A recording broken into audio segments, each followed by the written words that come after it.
আসসালামু আলাইকুম রহমতুল্লাহ। একটি শব্দের চারটি রূপ জানা অত্যন্ত জরুরি যদি আপনি ইংরেজি শিখতে চান বা ইংরেজিতে কথা বলতে চান বা লিখতে চান।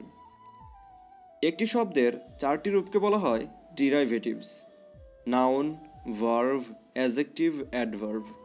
আজকে আমরা যে শব্দটি নিয়ে এসেছি সেটা হলো অ্যাগনি। অ্যাগনি হলো নাউন, এর অর্থ তীব্র যন্ত্রণা।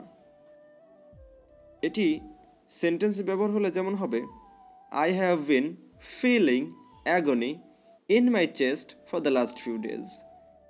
গত কয়েকদিন ধরে বুকের ব্যথায় আমি তীব্র যন্ত্রণা অনুভব করছি। এখানে অ্যাগনি নাউন হিসেবে ব্যবহৃত হয়েছে।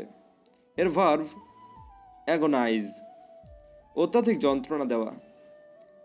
এর সেন্টেন্স হবে, you have agonised me so much that I will never forget. তুমি আমাকে অত্যাধিক যন্ত্রণা দিয়েছো যা আমি কখনো ভুলবো না। Adjective: agonizing. No one wants an agonizing death. কেউ যন্ত্রণাদায়ক মৃত্যু চায় না। এখানে অ্যাডজেক্টিভ রূপে ব্যবহৃত হয়েছে। Adverb: agonizingly. He died agonizingly. তার মৃত্যু হয়েছিল মর্মান্তিকভাবে বা যন্ত্রণাদায়কভাবে। এখানে agonizingly অ্যাডভার্ব রূপে ব্যবহৃত হয়েছে। আশা করি ভিডিওটি ভালো লাগলো। আসসালামু আলাইকুম রহমতুল্লাহ। Thank you for watching.